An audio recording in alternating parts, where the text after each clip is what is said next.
Hello दोस्तों, कैसे हो।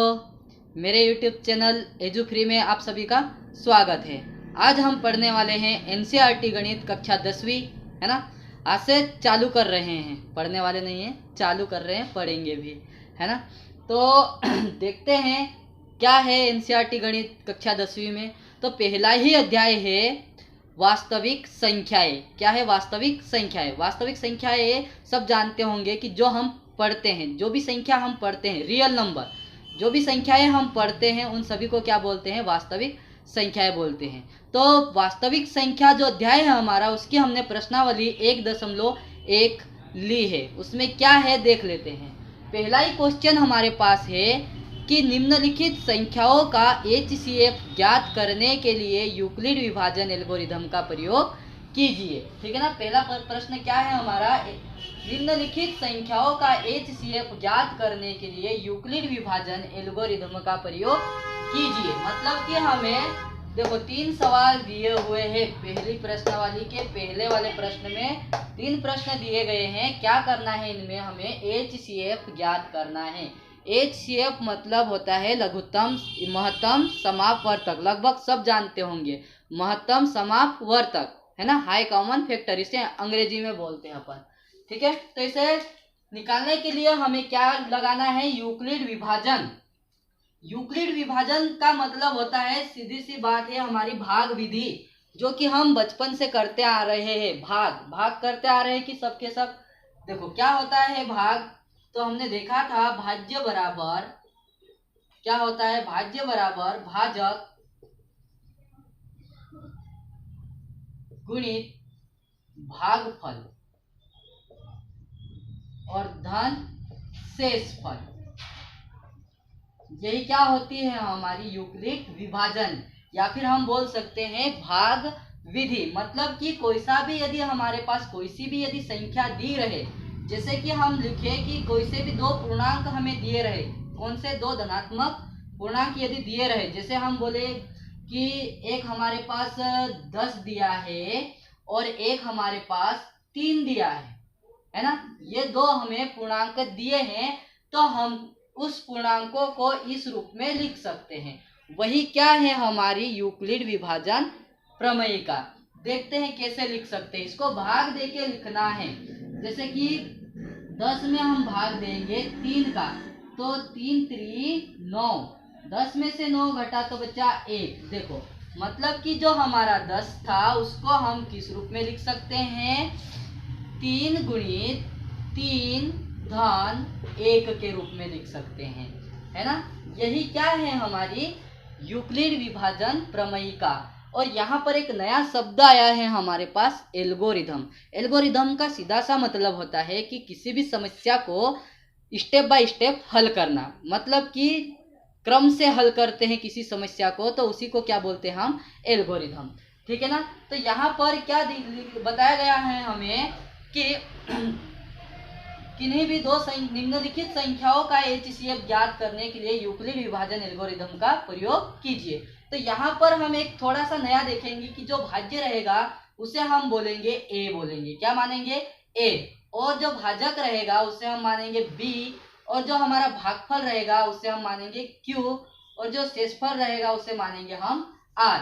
तो हमारा यूक्लिड विभाजन एल्गोरिथम यही होता है कि A बराबर B गुणित Q धन R, जहां पर R इस प्रकार होता है कि बड़ा होता है और बराबर होता है 0 के। देखो यहाँ पर R जो शेषफल होता है वह या तो भाजक से ये R जो शेषफल होता है वह 0 से बड़ा हो सकता है या फिर 0 के बराबर हो सकता है। शेषफल 0 से छोटा नहीं हो सकता है। और क्या बताया गया है कि जो R होता है वो हमेशा किससे छोटा रहता है? B से। तो यही हमारी क्या है? यूक्लिड विभाजन प्रमेयिका। देखो A बराबर BQ धन R, जहां पर R इस प्रकार है कि बड़ा है, बराबर है 0 और छोटा है B से। देखो यहाँ पर कुछ नहीं है। जैसे हमने ये भाग दिया था कि 10 बराबर क्या लिखा था हमने? 3 का गुणा 3 में किया तो 9 आया धन R, है ना। यहाँ पर क्या लिखा है? जो ये B, जो ये 3 लिखा है, जो B की जगह पर है, ये क्या होता है? हमारा भाजक।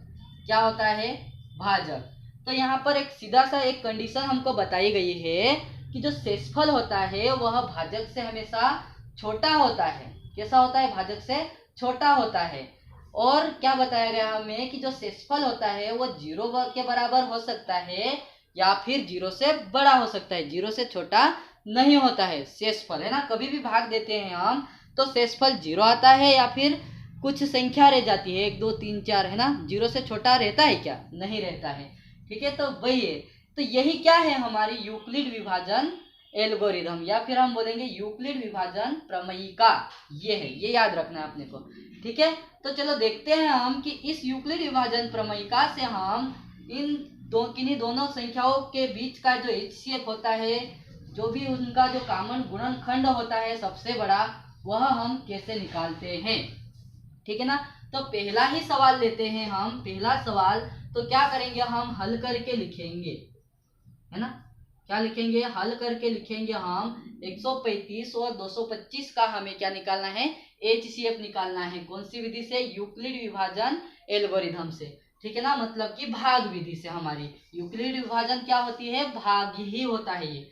ठीक है, तो क्या करना है? सबसे पहले जो दो संख्या हमें को दी है उनको देखना है कि उनमें बड़ी कौन है और छोटी कौन है, क्योंकि हम यहीं से हम पता यह करेंगे कि यहाँ पर भाजक कौन है और भाज्य कौन है। भाजक का मतलब होता है जिससे हम भाग देते हैं, और भाज्य का मतलब होता है जिसमें हम भाग देते हैं, है ना। जिससे हम भाग दे रहे हैं उसको भाजक बोलेंगे, और जिसमें भाग दे रहे हैं उसे क्या बोलेंगे? भाज्य बोलेंगे। तो यहाँ पर सबसे पहले ही देखेंगे, दो संख्याएं हमें दी रहेगी। अब हमको यहाँ पता करना है, तो क्या करना है? जो बड़ा रहता है उसे हम मानेंगे भाज्य। क्या मानेंगे? भाज्य। और जो छोटा रहता है उसे हम मानेंगे भाजक, क्योंकि भाई बड़ी संख्या में छोटी संख्या का हम भाग दे सकते हैं, पर छोटी संख्या का बड़ी संख्या में हम भाग दे सकते हैं, परंतु बड़ी संख्या का छोटी संख्या में भाग देना मुश्किल होता है। तो सबसे पहले देखेंगे कि हम यहाँ पर कौन बड़ा कौन छोटा है। तो हम देख रहे हैं कि 225 बड़ा है किससे? 135। तो हम लिखेंगे सबसे पहले कि दिया है। क्या लिखेंगे? दिया है। क्या हमको दिया है वही लिख लेते हैं कि क्या दिया है? जो 225 है वह बड़ा है किससे? 135 से। यही हमको क्या किया है? दिया है। तो क्या हमने जब यूक्लिड विभाजन एल्गोरिथम देखा, प्रमेयिका देखी, तो क्या देखा? A बराबर BQ, मतलब कि जो भाज्य जिसमें भाग देना है उसे क्या मान लेंगे हम? A मान लेंगे। मतलब कि A हमको कितना दिया हुआ है? 225, और कामा लगा के लिखेंगे B कितना दिया है हमें? 135। अब यहाँ से हम लगाएंगे यूक्लिड विभाजन एल्गोरिथम। तो लिखेंगे हम वही लिखेंगे जो हम करते हैं, वही लिखते हैं यूक्लिड विभाजन एल्गोरिथम से। यूक्लिड विभाजन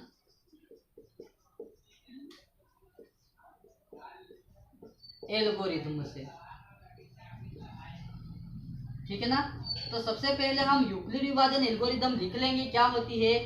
A बराबर BQ धन R, और जहां पर हमने क्या लिखा था कि R इस प्रकार है कि बड़ा है बराबर है 0 और छोटा है B से। ठीक है ना। तो क्या करना है? देखो, स्टेप बाय स्टेप चलना है अपने को, भाग देते चलना है। क्या करना है? भाग देते चलना है। भाग कैसे देंगे वही देखते हैं अपन। तो सबसे पहले ये इधर रफ में लिखना, उतारना है अपने को। जैसे हमने क्या लिखा है? 225। क्या लिखा है हमने? 225। थोड़ा इधर से कर लेते हैं अपन, अच्छा दिखेगा। क्या लिखा है? 225 में भाग देना है हमको 135 का। किसका भाग देना है? 135 का। तो कैसे भाग देते हैं देखते हैं अपन।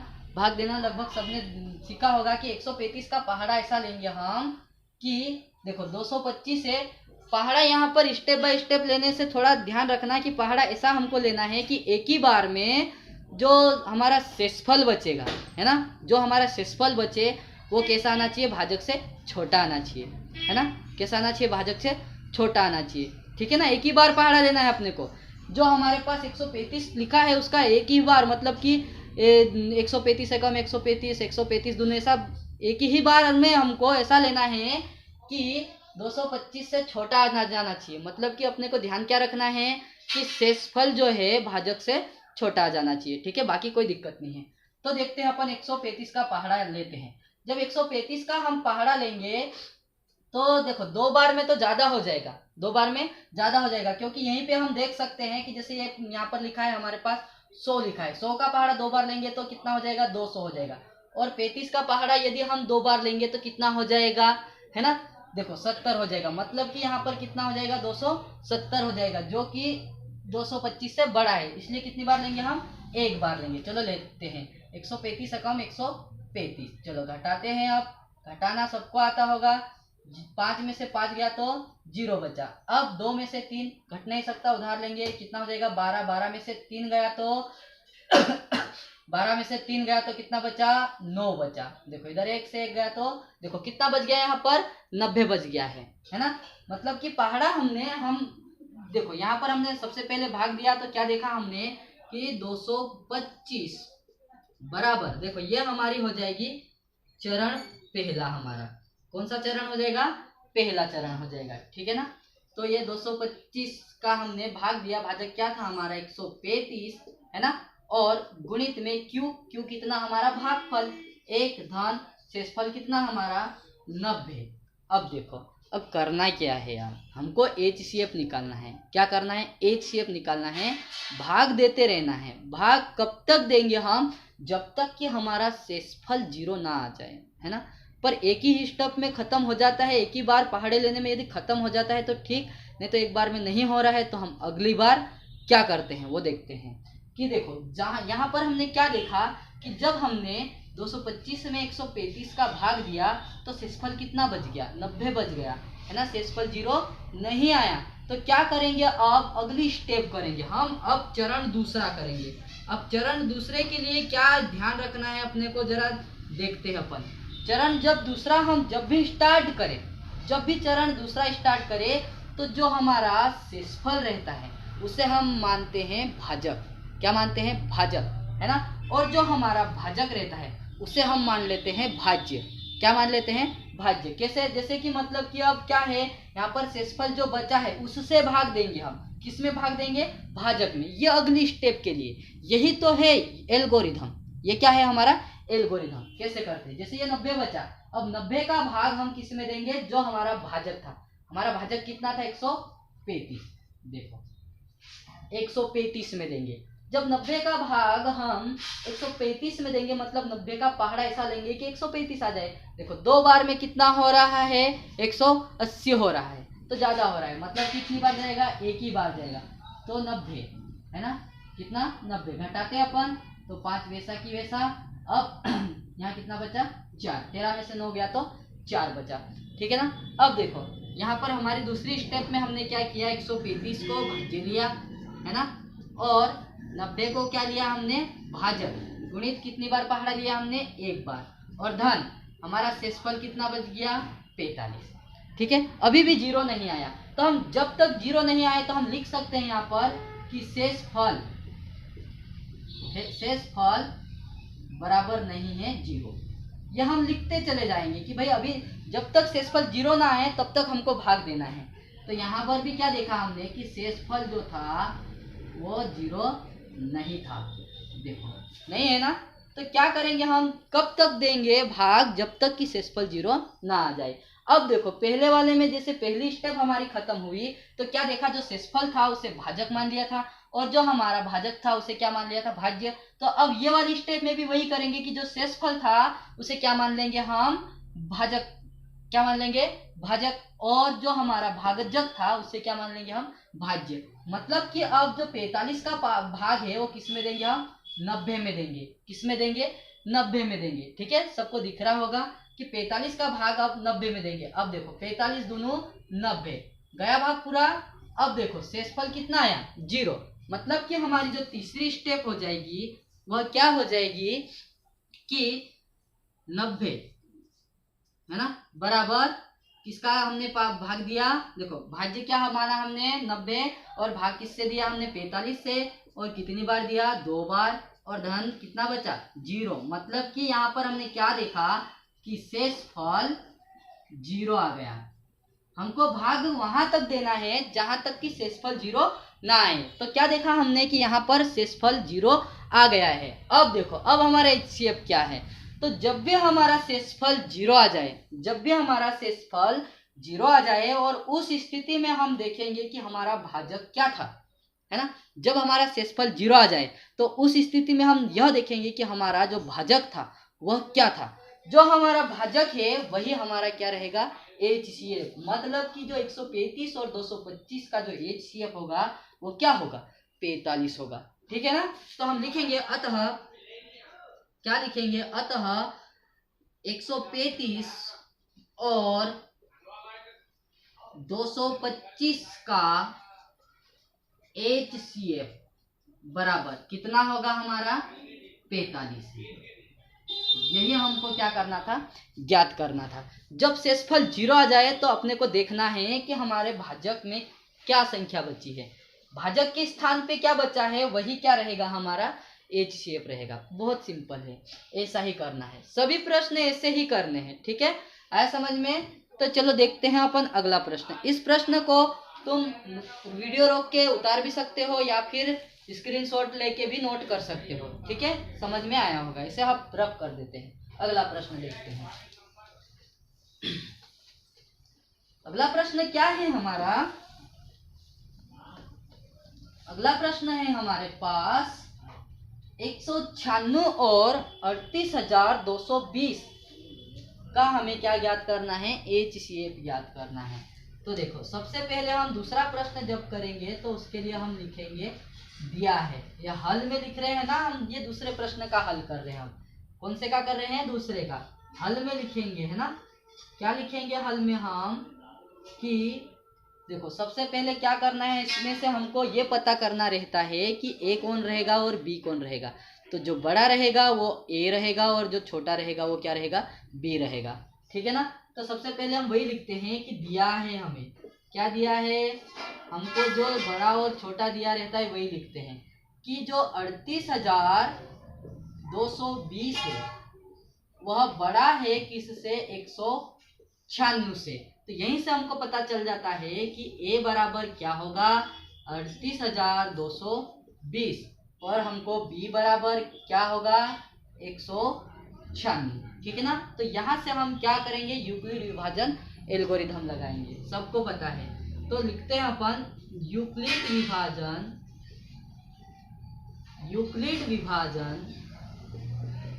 एल्गोरिथम से, जो कि हम पढ़ते आ रहे हैं अभी पहले वाले क्वेश्चन में पढ़ा है ना, एल्गोरिथम से। ठीक है। तो क्या होता है सबको पता है। अब बता सकते हो कि A बराबर BQ धन R, है ना। जहां पर हम लिखते हैं कि R इस प्रकार होगा कि बड़ा होगा या बराबर होगा 0 से और छोटा होगा B से। जब भी भाग देंगे हम तो यही देखेंगे। ठीक है। सबसे पहले हम भाग दे के देखते हैं। भाग देना है हमको, है ना, क्योंकि 38,220 को हम इस रूप में तोड़ेंगे। तो देखते हैं अपन किस में भाग देना है हमको। ये रफ में करना है ना, जो भाग अपन इधर कर रहे हैं वो रफ में करना है। 38,220 में हमको भाग देना है 196 का। भाग हमको ऐसा देना है कि एक ही बार में जो शेषफल है वह भाजक से कैसा आ जाना चाहिए, छोटा आ जाना चाहिए। कैसा जाना चाहिए, छोटा। ये बात ध्यान रख के देना है ना। नहीं तो तुम बोलोगे कि यार हम तो करते जा रहे हैं, क्यों बोलोगे कि पहले इन दोनों तीनों में देंगे पहले भाग, फिर उसके बाद जो बचेगा उसको अगले में देंगे। ऐसा नहीं करना है। यहाँ पर भाग हमको एक ही बात ध्यान रखना है कि भाग ऐसा देना है कि एक ही बार में जो भाजक है वह जो शेषफल है वह भाजक से कैसा आना चाहिए, छोटा आना चाहिए। ठीक है ना। तभी हम अगली स्टेप करते हैं। तो देखते हैं अपन 196 का हम भाग देंगे। 196 लिखा है मतलब कि ये 200 के बराबर है। देखो ये कितने किसके बराबर है, 200 के बराबर है। मतलब कि हम 200 का पहाड़ा यदि 200 बार ले लें तो कितना आ जाएगा, 40,000 आ जाएगा। कितना आ जाएगा, 40,000 आ जाएगा। यहाँ से अपने को देखना है कि ये लगभग 200, इसका पहाड़ा कैसे देना है, क्योंकि भाई देखो ये छोटी संख्या तो है नहीं कि इसका पहाड़ा बोल देंगे हम फटाफट या कर लेंगे, है ना। तो यहाँ पर क्या देखना है कि देखो ये 200 के बराबर लगभग है, तो हमें 200 का पहाड़ा देखो 200 बार यदि लेंगे, 200 का पहाड़ा 200 बार लेंगे तो कितना आ जाएगा, 40,000। और ये कितना है हमारा, 38,000 है। मतलब कि 2,000 कम है 40,000 से, है ना। तो ये ज़्यादा हो जाएगा, इसलिए हम इससे छोटा पहाड़ा लेंगे, है ना। पहाड़ा कैसे लेते हैं हम, देखो पहाड़ा मतलब कि गुणा करते हैं। जैसे 196 हमारे पास जो दिया है उसमें हो सकता है हम 195 का गुणा कर दे। किसका गुणा कर दे? 195 का गुणा कर दे। देखो 195 का बार यदि पहाड़ा ले तो क्या आता है देखते हैं अपन। तो क्या देखते हैं अपन, 5 6 30 की 0, 7 3 है ना, 5 45 और 3 48 की 8, 7 4 है ना, 5 एकम 5 और 1 9। ठीक है, इसको कट लगा देते हैं। फिर 9 का नामचिंग 54 की 4, हासिल क्या 5, 99 81 और 5 कितना हो जाएगा 86 का 6, हासिल का आया 8, 9 एकम 9, 9 और 8 17। ठीक है, अगला कट का निशान लगा देंगे। अब 1 का 6 में तो 6, 9 में तो 9 और 1 में तो 1, सबको जोड़ देंगे। देखो ये पहाड़े ले रहे हैं अपन, मतलब कि 196 का पहाड़ा हम कितनी बार ले रहे हैं, 195 बार। गुणा करते हैं, पहाड़ा मतलब गुणा करना वही रहता है। तो जोड़ लेते हैं अपन, ये बचा 0 है ना। जब हम 8 में 4 को जोड़ा तो कितना हुआ 12, 12 की 2, हासिल क्या 1। अब देखो 9 में 1 जोड़ा तो 10, 10 में 6 जोड़ा तो 16, 16 में 6 जोड़ा तो 22, 22 की 2, हासिल क्या 2। अब देखो 17, ये 7 को हमने 9 में जोड़ा तो 16 हो गया, 16 और 2 कितना हो जाएगा 18, 18 की 8, हासिल क्या 1। देखो 1 और 1 2 और 1 3। तो देखो कितनी बार गया हमारा भाग। अरे देखते हैं यहाँ पर तो वही क्या वही का वही आ गया, मतलब कि 196 में जब हमने 195 का गुणा किया तो कितना आ गया, 38,220 आ गया। देखो कितनी बार भाग गया हमारा, 195 बार भाग गया। मतलब इसको हम किस रूप में लिख सकते हैं, यदि हम यूक्लिड विभाजन एल्गोरिथम के रूप में लिखना चाहे तो कैसा लिख सकते हैं हम कि कितना था हमारा भाजक 196 और गुणित में क्या किया हमने, इसका पहाड़ा लिया 195 बार। तो जो शेषफल बचा हमारा वो कितना आ गया, 0 आ गया। तो हम यहाँ पर लिख सकते हैं शेषफल बराबर 0। देखो अब शेषफल एक ही बार में 0 आ गया तो यहाँ से हम डायरेक्ट बता सकते हैं कि जो ये संख्याएं थी हमारी 196 और 38,220 उसका HCF क्या होगा। देखो क्या बोला था हमने अगले सवाल में कि जो भी उस टाइम भाजक रहता है, जब शेषफल 0 आ जाता है और उस स्टेप में जो भी भाजक रहता है हमारा, जो भी भाजक रहता है वही क्या रहता है हमारा HCF। क्या रहता है HCF। देखो ये तो हमने पहाड़ा लिया था, इसको मिटा देते हैं अपन, रब कर देते हैं। ठीक है ना। तो क्या देखा हमने, यहाँ पर भाजक क्या है हमारा, ये है 196। कितना है 196। तो जो हमारी संख्याएं थी दो, कौन सी एक 196 और एक क्या था हमारा, क्या था 38,220। तो उन दोनों संख्याओं का जो HCF होगा वो क्या होगा 196 होगा। आया समझ में। जो भी हमारा उस टाइम भाजक रहता है वही क्या हो जाता है हमारा HCF। क्या हो जाता है HCF। ठीक है, तो लिख देते हैं हम। अतः यहाँ पर हमने एक ही स्टेप हमने कंप्लीट किया, हमारा चरण फर्स्ट ही हुआ था, एक ही स्टेप में हमारा HCF आ गया। अतः लिखेंगे हम कि 38,220 और 196 का HCF बराबर कितना आया 196 आया। कितना आया 196 आया। लगभग सबको समझ में आया होगा। कुछ भी दिक्कत हो तो मेरे को बताओगे ना। कैसे बताओगे, हमारे जो वीडियो के नीचे एक कमेंट सेक्शन है उसमें कमेंट करके बता सकते हो कि क्या तुमको परेशानी आ रही है, कहाँ पे क्या समझ में नहीं आ रहा है। वो मैं तुम्हारे सभी डाउट क्लियर करूँगा, है ना। मुझे व्हाट्सअप भी कर सकते हो। मैं वीडियो के नीचे ही डिस्क्रिप्शन में हमारे जो 10th क्लास का जो ग्रुप है उसकी लिंक दे दूँगा, वहाँ से आप ज्वाइन हो सकते हो। ठीक है ना।